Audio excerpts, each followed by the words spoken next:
Hi everybody, so it's me again. I think this is like my third video. I think maybe I deleted one. Alright, so my topic today is what's most important to me.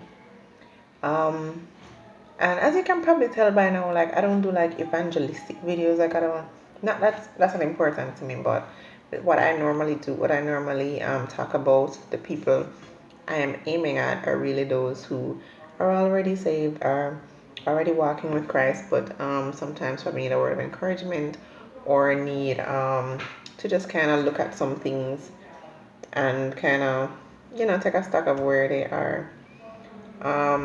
Yeah, so that's my topic for today. What's most important to me? And I have like a question that I want to ask from the get go. A question that I end up having to ask myself a whole lot. And it's, is God at the top of my list? Sorry. Ooh, I think my husband makes me sick. John. It says, is God at the top of my list or am I? And if you ask most people, they'll be like, yeah, man, God is at the top of my list. God is most important. God is all powerful.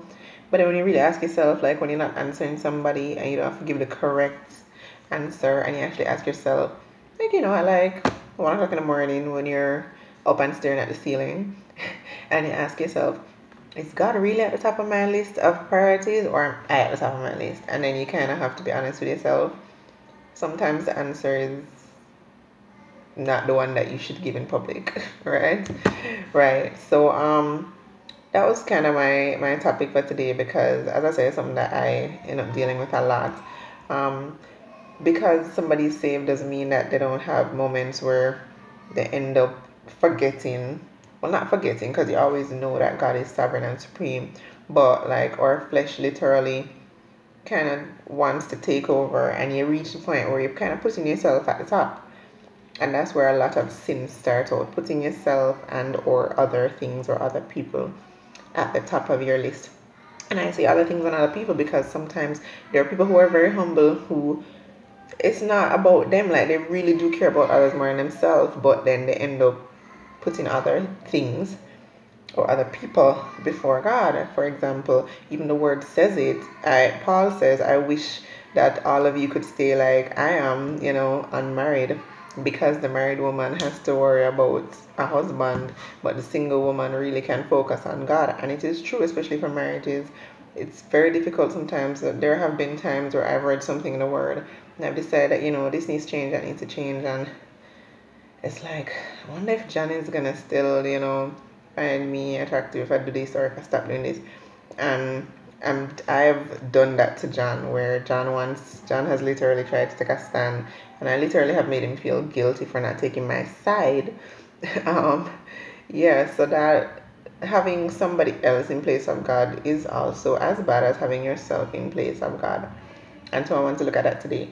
I don't know what everybody's relationship with God is, but I go back to a verse in Revelation whenever I forget or I am not really keeping him at the forefront. I go back to the verse in Revelation.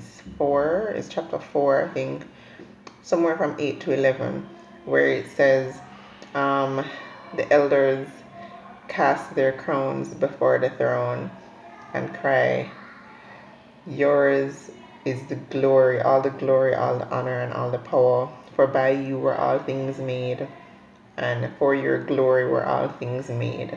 And in you, because of you, they were made and have their being. And that to me is exactly how we all should see God.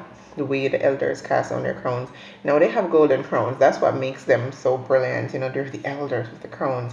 And the Lord has made all of us with something that we consider our crown and something that we consider, that we think makes us it. Maybe it's your looks, maybe you're super pretty. Maybe you could win Miss Universe tomorrow if you went on the stage. Maybe you're super smart. Maybe you don't have to try hard at school, you just get things quickly. Maybe you're super rich. Maybe you're, I don't know, what am I coming with here? Maybe you have a nice shape. You look like Kim Kardashian. But in all things, we have to remember that one, God gave us that. just like he was the one who endowed them with the golden crowns. And at the end of the day, what did they do? They cast it down before him. Now that's a sign of recognizing that this being is greater than even this great thing that I think makes me it.